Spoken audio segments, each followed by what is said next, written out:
받을 돈, 뭐 이런 것들이 대부분 기타의 금융자산에 해당되는 거죠. 두 번째, 연금자산이라고 하는 칸을 제가 마련했습니다. 연금자산은 앞으로 은퇴의 문제가 점점 더 중요해지죠. 굉장히 심각한 사회 문제가 될 것 같습니다. 이런 금융위기, 나중에 겪게 될 여러분들의 은퇴 문제 생각하면 저는 아주 쉽게 너무 쉬운 문제라고 생각합니다. 위기가 아니죠, 지금은. 그때에 비하면. 그런데 이 연금자산은 여러분들이 은퇴할 즈음, 대체적으로 한 60세를 생각하신다면 60세부터 90세까지 살아나갈 때를 위해서 필요한 자산인데 처음에 제일 중요한 게 퇴직금이 있겠죠. 퇴직금. 물론 연봉제로 인해서 퇴직금 제도가 많이 없어진 데가 많지만 아직까지도 있다면 여러분들의 퇴직금을 계산해서 한번 넣으시고요. 두 번째, 국민연금이 있습니다. 국민연금. 물론 국민연금이 아니라 사학연금이나 공무원연금이신 분들도 있으실 겁니다. 인터넷에 들어가서 여러분들 공인인증서나 이런 걸로 확인을 하시면 지금 내가 얼마 정도의 연금 자산이 모이는 것을 바로 확인할 수 있을 겁니다. 세 번째는 이런 것들은 기업이나 또는 국가에서 베풀어주는 거지만 여러분들 개인적으로 대부분 보험을 통해서 연금을 준비하시는 분들이 많이 있는데 보험의 지금 내가 중도에 멈춘다면 해약 환급금이라고 하는 요 항목까지 포함해서 연금 자산이 얼마 되는지를 한번 계산해 보시면 됩니다.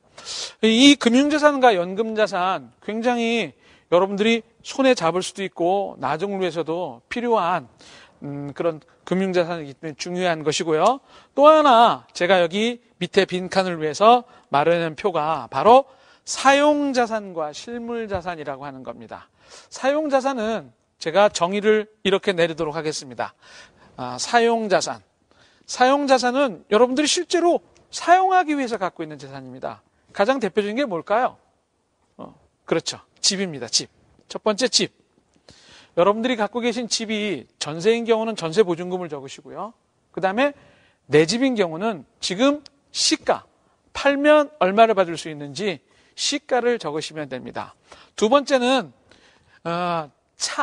자동차 같은 것들이 이런 것들이 대부분 될 텐데 내구재라고 이 말이 어려우면 그냥 자동차 이렇게 적으셔야 됩니다. 자동차 이렇게 적으셔야 됩니다. 자동차 외에 요새는 좀 값이 나가는 것들이 있죠. 가구, 악기, 골프채. 혹시 이런 분도 요트? 이런 것도 있을 수 있는데 그렇게까지는 제가 말씀 안 드려도 좀 값 나가는 내 편의를 위해서 내가 즐기기 위해서 갖는 그런 것들을 우리가 사용자산이라고 명칭을 합니다.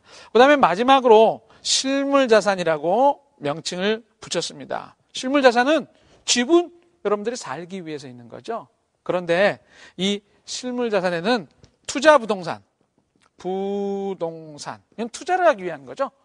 토지, 또 상가, 이런 것들이 대부분 투자 부동산이라고 생각을 하시면 됩니다. 두 번째, 기타 자산.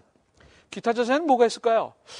대체적으로 집에 금은보화 폐물, 결혼 때 받은 다이아몬드 반지 이런 것들 이제 기타 자산이라고. 금도 꽤 많이 올랐죠. 요새는 금 한 돈에 한 15만 원 정도 가는 걸로 알고 있는데 이거 금도 굉장히 좋은 투자 수단입니다. 나중에 기회가 되면 한번 말씀을 드리죠. 이런 것들도 원칙이 있기 때문에 여러분들이 잘만 활용하시면 몰빵을 하셔서 하시는 건 제가 원치 않지만 약간 재미로 하시는 것도 한번 권해볼 만한 좋은 수단이 될 겁니다. 금은보화 폐물. 그 다음에 마지막으로 배우자분께서 하시는 사업이 있습니다. 예를 들어서 조그만 가게를 하신다. 그러면 그 사업용 자산이 있을 겁니다. 쉽게 말씀드리면 지금 이 가게를 남한테 양도한다면 권리금, 보증금, 물건값 합해서 5천만 원 받을 수 있다. 5천만 원이 사업용 자산이죠. 그래서 여기 말씀드린 금융자산, 연금자산, 사용자산, 실물자산 요 네 가지들을 다 합해서 합계를 내면 바로 그것이 자산이 됩니다. 자, 이렇게 해서 내가 가진 돈이 몇 억이 되시는 분들도 있고 또 몇 천만 원이 되시는 분들도 마음속에 뿌듯할 겁니다. 진짜 뿌듯할까요? 그렇지 않습니다. 제가 하는 다음 얘기를 들으면 그렇지 않습니다. 그게 다 여러분께 아니죠. 그게 다 여러분께 아니라는 겁니다. 바로 내가 갖고 있는 것 중에서 남의 도움을 받아서 갖고 있는 것이 있기 때문에 그건 갚아야죠. 그걸 우리가 부채라고 명칭을 합니다. 그래서 부채는 여러 가지 부채가 있을 수 있지만 제가 간단하게 조금 전에 말씀드린 것과 같이 여기에 몇 가지 항목으로 나눠서 설명을 한번 드리도록 하겠습니다. 자, 부채라고 하는 항목은 먼저 사용부채가 있습니다. 부채는 사용부채. 사용부채는 아까 사용자산이라는 거 설명드렸습니다. 거기에 따른 부채죠. 예를 들어서 집담보대출, 주거용 대출. 그 다음에 자동차. 대부분 할부로 구입하시죠? 할부 잔액입니다. 할부 잔액. 그 다음에 사용부채 외에 투자용 부채가 있습니다. 투자용 부채는 아까 투자 자산을 갖기 위해서 여러분들께서 갖고 계신 자산이 있었습니다. 그 투자용 자산을 마련하기 위해서 갖고 있는 부채. 또 그 다음에 배우자께서 하시는 사업용 부채. 요게 이제 투자용 부채고요. 그 다음에 기타 부채라고 있습니다. 기타 부채는 이런 것들이 있죠. 여러분들 그 마이너스 통장 쓰시는 분들 있죠. 별거 아니겠거니 그러고 100만 원, 500만 원 마이너스 통장.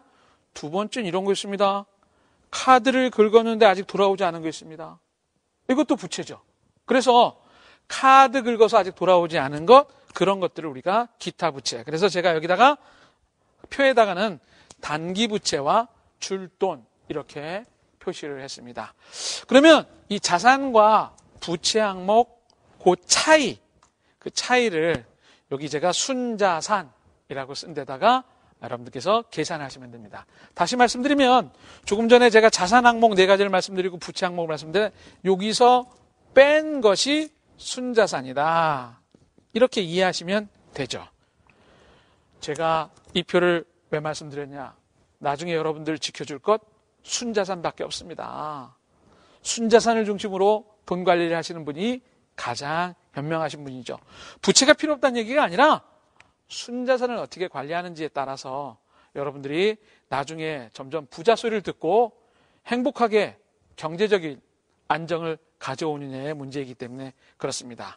자, 오늘 시점으로 이 방송을 보시는 오늘 시점으로 여러분들의 자산과 부채를 정리해 보시기 바랍니다.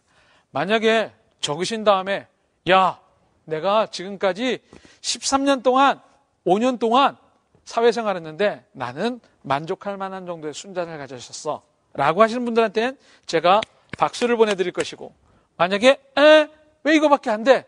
라고 아쉬워하시는 분들은 지금부터 저랑 같이 이 강의를 계속 들으시면서 따라하시면 3년 5년 후에는 반드시 다른 재무상태표를 가질 것으로 저는 확신합니다.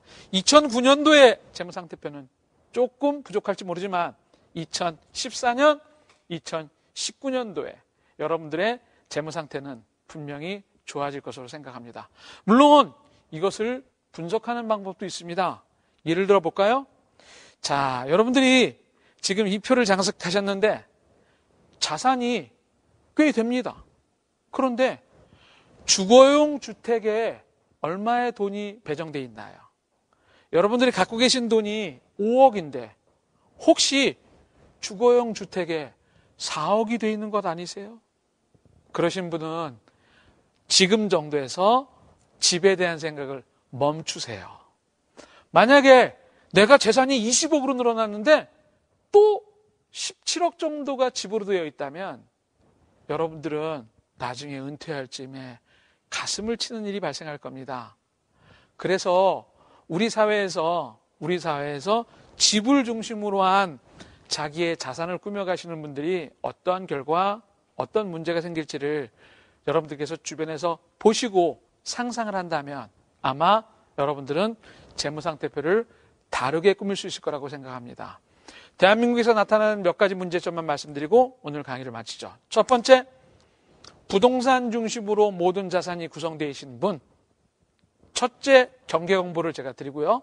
두 번째, 자산은 많은 것 같은데 부채가 너무 많아가지고 도저히 꼼짝달싹도 못 하시는 분.